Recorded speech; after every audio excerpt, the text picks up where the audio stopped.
Friends, இன்னைக்கு சிந்து பைரவி எபிசோடில் எடுத்த உடனே அன்னபூர்ணியை எல்லாரும் கன்வின்ஸ் பண்ணுறது தான் பார்ப்பாங்க. மகா சொல்லிடுவா, அவள் ஒத்துக்கிட்டா, நான் கல்யாணம் ஏற்பாடு பண்ணுறேன்னு சொல்லிட்டு அவள் போயிடுவா.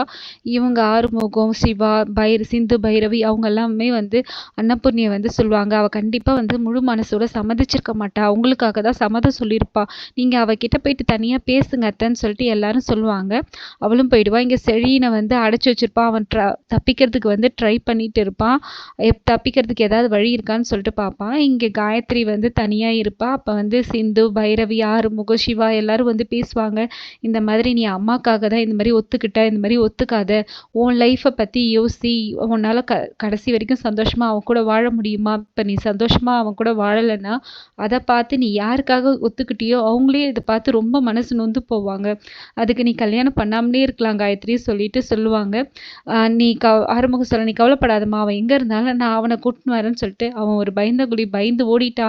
இனிமேல் அவன் எனக்கு வேண்டான்னு சொல்லிட்டு காயத்ரி சொல்லிடுவா. இவங்க 4 பேரும் கன்வின்ஸ் பண்ணுவாங்க. நீ பைரவி சரி நீ ரூமில் போயிட்டு தனியாக உட்காந்து நீ தனியாக யோசி, அப்போ தான் நீயே நல்ல முடிவாக எடுப்ப காயத்ரி சொல்லிட்டு அவளை ரூமில் இட்டுன்னு போயிட்டு விட்டுருவாங்க. இங்கே செழியன் இவளை பற்றி யோசிச்சுட்டு இருப்பான். யோசிச்சுட்டு எப்படி தப்பிக்கிறதுன்னு சொல்லிட்டு பார்ப்பான். இங்கே ரவுடிங்க அவன் மயக்கத்தில் இருக்கானான்னு சொல்லிட்டு செக் பண்ணுவாங்க. ரவுடிங்க வரும்போது அவன் மயக்கமாக இருக்கிற மாதிரியே ஆக்ட் பண்ணுவான். சரி இவன் மயக்கத்தில் தான் இருக்கான்னு சொல்லிட்டு அவங்க போயிடுவாங்க. இவன் தப்பிக்கிறதுக்கு அந்த கவுரை கட் பண்ணுறதுக்கு ட்ரை பண்ணிட்டு இருப்பான். இங்கே காயத்ரி பழசெல்லாம் நினச்சி பார்த்துட்டு இருப்பா. பழசில் நம்ம எப்படி இருந்தோம், அதுக்கப்புறமாட்டா அவங்க மாறன் மிரட்டினது, ஒருவேளை இதனால தான் இவன் பயந்து ஓடிட்டு போயிட்டான் போலன்னு சொல்லிட்டு நினச்சி அழுதுகிட்டே இருப்பான். இப்போ அன்னபூர்ணி பேசுவாங்க.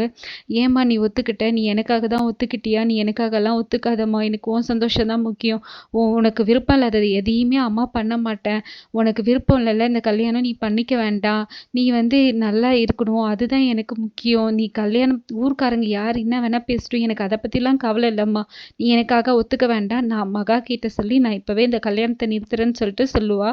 அவளும் அமைதியாகவே இருப்பா. காயத்ரி எதுவுமே சொல்ல மாட்டா, சம்மதம் எதுவுமே சொல்ல மாட்டா, அவள் அழுதுகிட்டே இருப்பா.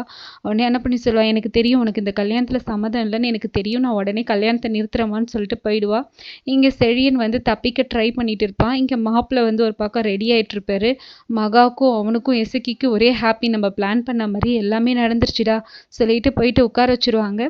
அன்னபூர்ணி போயிட்டு மகாவை தனியாக கூப்பிட்டு பேசுவாங்க. மகா இந்த மாதிரி காயத்ரிக்கு விருப்பமே இல்லை இந்த கல்யாணத்தில், அதனால இந்த கல்யாணத்தை நிறுத்தலான்னு சொல்லிட்டு மகாவுக்கு ஒரு நிமிஷம் தலைலாம் சுத்த ஆரம்பிச்சிடும்.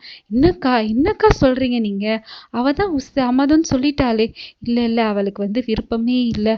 என்னக்கா இப்போ இப்படி சொல்கிறீங்க, அங்கே பாருங்கள் எசக்கி எவ்வளோ சந்தோஷமாக உட்காந்துருக்கான், இப்போ போய் அவன்கிட்ட நான் எப்படி சொல்கிறது.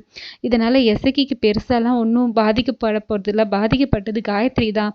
எசக்கி கிட்ட நான் கூட பேசுகிறேன், இதை நிறுத்துமான்னு சொல்லிட்டு இவங்க இது பண்ணுறாங்க. இங்கே மகா ஒத்துக்க மாட்றா. இதே மாதிரி போயிட்டே இருக்கு.